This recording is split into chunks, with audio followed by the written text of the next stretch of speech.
Hi, big old princess. Hi, baby princess. I love you.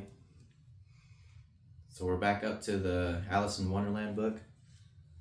Yesterday we got to page 43. I found out this was your bookmark today when I called you. Saved the page really well. Okay, so we're back at it. Alice started doing the same. It felt so good to be free again. Then an idea crossed her mind. The rabbit left without taking his gloves, and when he notices, he'll probably be mad at Marianne. Since he thinks I am Marianne, he'll be mad at me. Alice decided that perhaps she should look for him and try to explain that she wasn't able to find the gloves and that she wasn't a monster. She was so tiny now that the grass seemed like a gigantic forest. She headed in the direction where the rabbit had disappeared.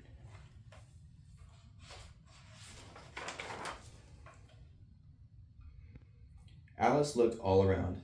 At the flowers, at the blades of grass, everything looked enormous. The air was full of strange insects. When she looked closer, she could see that they were flying cookies or toast dripping with honey. If only I could catch them, she thought, but they flew away. Alice also saw toys flying, small transparent horses who looked like dragonflies. Everything was so different that Alice had stopped being puzzled. It was like dreaming.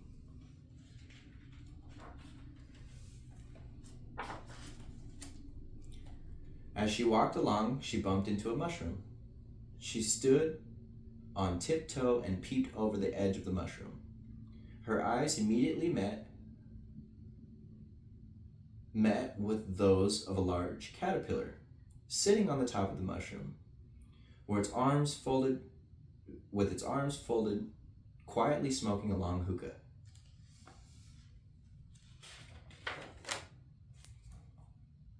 The caterpillar looked at Alice for a while.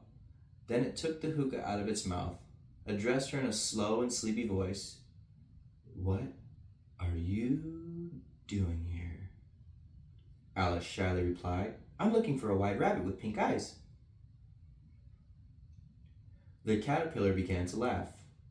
"You're not going to catch him with your short legs," he said. "Rabbits run very fast." "I know," Alice said.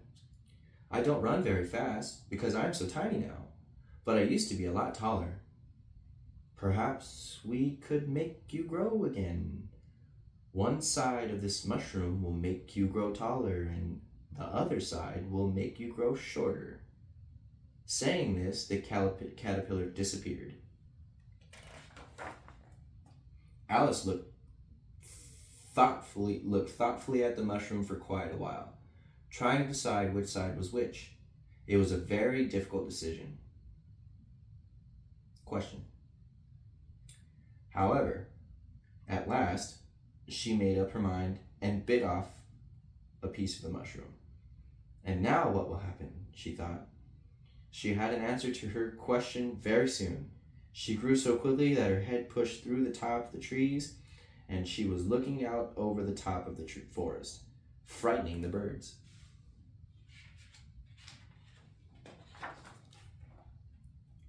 She had become a giant again. She could hardly see her feet. "Where have my shoulders disappeared to? And my hands? I can't even see them," Alice said. She was moving them about as she spoke, but nothing seemed to happen, except a little shaking among the leaves. "Even if I do find White Rabbit, he won't recognize me now," she realized. A bird had confused her head with the top of a tree, and he came to lay his eggs there. His eggs? What the heck? "Be off! This isn't a place for you to nest," Alice told him. The bird was rather puzzled by this talking tree. It's a cute little egg nest up here. It's a weird looking boy bird. He's got a pink hat.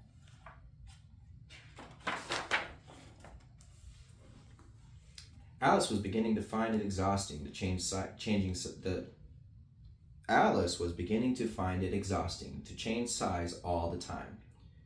She had had enough of being either a giant or the size of an ant. How puzzling all these changes are. I wish I could go back to my real size, she said, but I can. All I've got to do is eat a very little more of the mushroom. So she nibbled at the bit of the mushroom she had kept and brought herself down to 9 inches high. She kept a piece just in case she would need it later. Who knows? Things are so very odd in this country, she thought. She was standing, noticing with pleasure that she was back to size of an ordinary little girl. When she heard a voice behind her, she turned around in amazement and saw a big cat sitting on the bough of a tree just a few yards off. "Hello, who are you?" she asked. "I'm the Cheshire Cat," he grinned.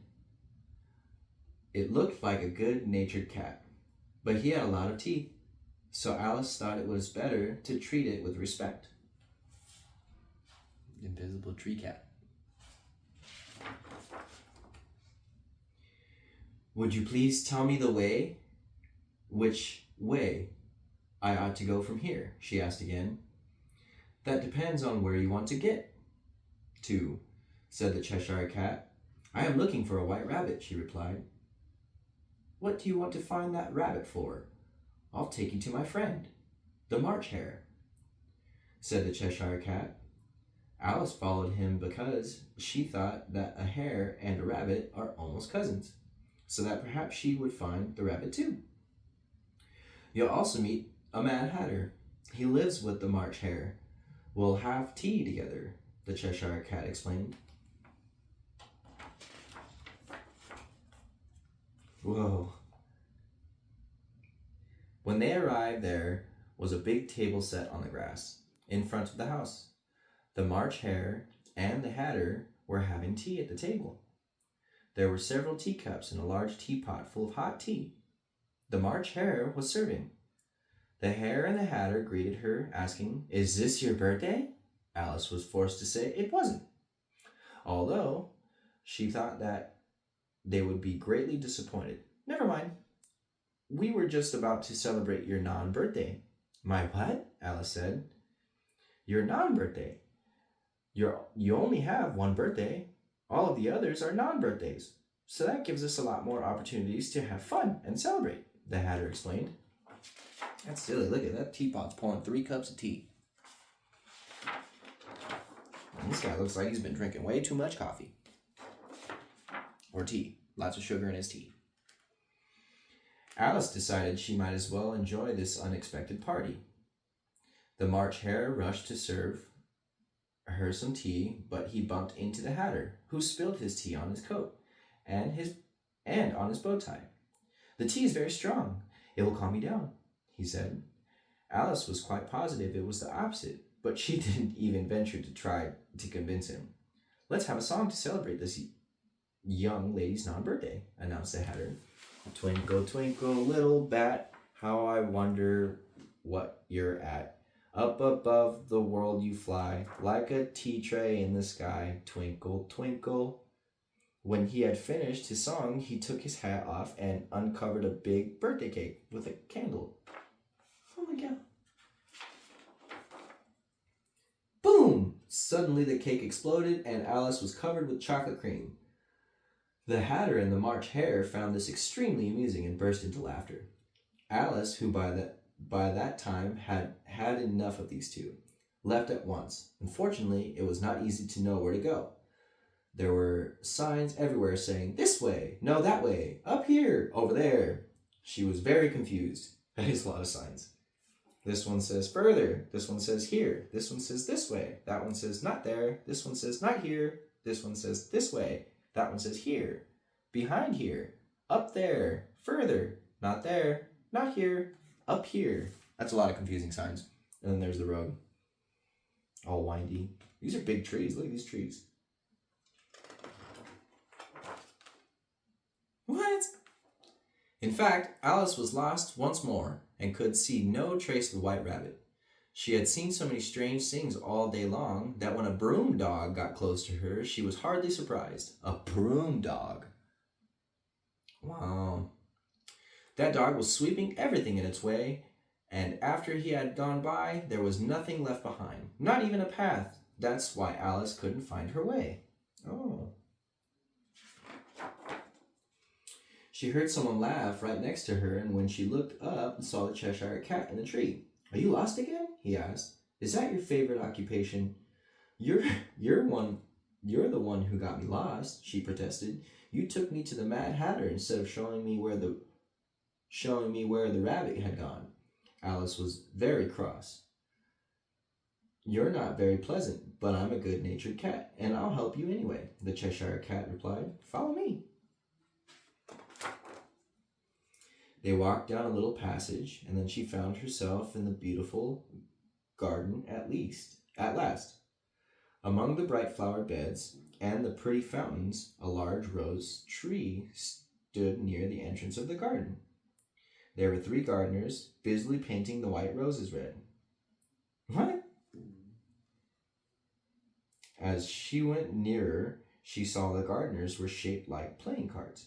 Would you tell me, Alice asked timidly, why you are painting those roses red? Those roses? Well, miss, you see this tree ought to have been red. The queen only likes red roses, they answered. At that moment, one of the gardeners, who had been anxiously looking across the garden, called out, The Queen! The Queen! The doors of the palace opened and a long line of soldiers came out. Like the gardeners, they too were shaped like playing cards, in black and white or red and white. Next came the courtiers. I think it's courtiers. Courtiers? Courtiers. Next came the courtiers, 2 by 2. After these came courtiers. I don't know if I pronounced that word correctly, but it's Courtiers. Courtiers or courtiers? Courtiers. Let's continue. Next came the courtiers, 2 by 2. After these came the royal children, jumping and playing merrily hand in hand. The knave of hearts followed. I don't know what the knave is, but he followed. He carried a cushion with a royal crown on it. Last of all came the queen. When the Queen of Hearts was level with Alice, she stopped and looked at her. Who is this? She demanded to know. The Knave of Hearts only bowed and smiled. My name is Alice, Your Majesty, said Alice, very politely. I'm looking for a white rabbit. A white rabbit? Nonsense! Do you know how to play croquet? A little, Alice answered, wondering what the game would be like. In fact, she had never seen such a curious croquet ground before. The balls were live hedgehogs, and the mallets were flamingos.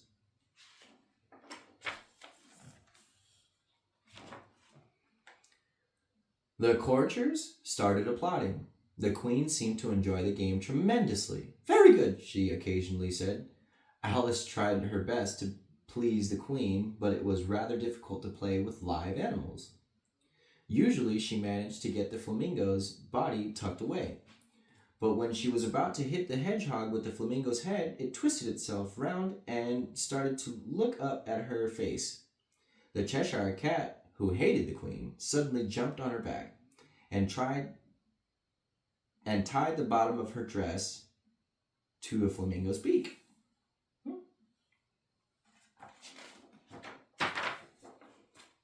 Oh, silly. The queen didn't notice this, but just as she was about to win, she lifted up her arms high, and the flamingo held on so tight that she fell upside down. All that could be seen of the dignified queen was 2 legs wiggling in the air. Everybody had a good laugh, even her husband, the little king, who followed her around so devotedly. She fell on her butt, or her butt's in the air. When the queen finally was able to get up, She was red as a lobster, and she had began to have a tantrum. "You're the one who is responsible. I shouldn't have trusted you. You're neither heart, nor club, nor spade, not to mention diamonds. You don't belong here," she screamed at Alice. "I didn't ask to be here, and it isn't my fault," Alice began. But she was immediately interrupted by the Queen. "What's this? I'm the one who rules here. Take her away, and off with her head," the Queen shouted. "She must be tried first," the King timidly said. The Queen was astounded that he had dared to speak. "Let her be tried, then," she said reluctantly.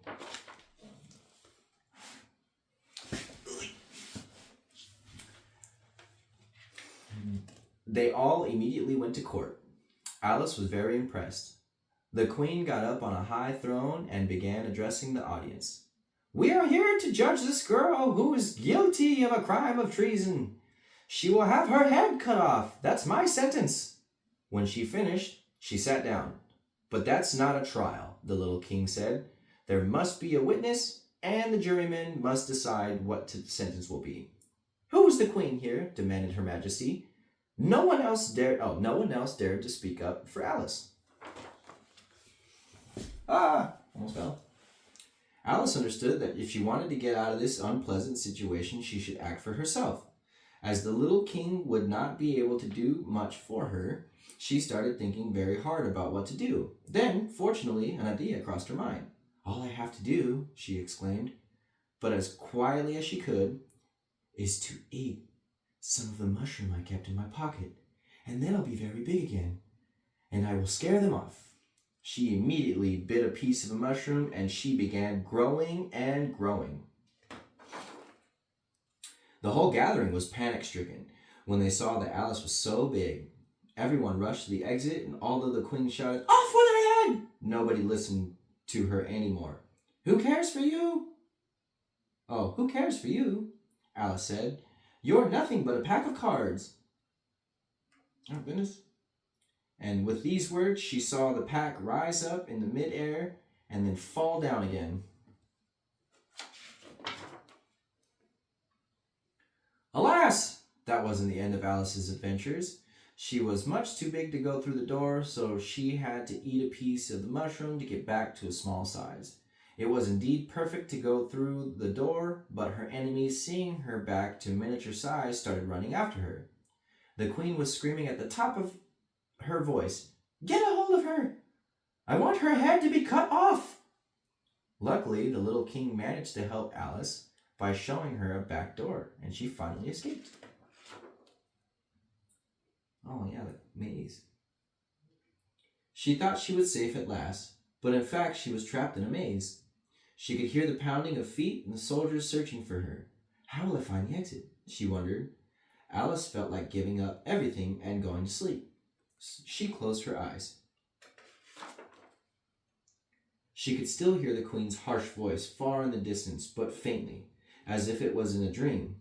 She found herself surrounded by clouds and had the impression of seeing the Mad Hatter, the White Rabbit, and the March Hare go by in the distance. She couldn't hear what they said anymore. She whispered in a sleepy voice, "White Rabbit, wait for me. Off with her head."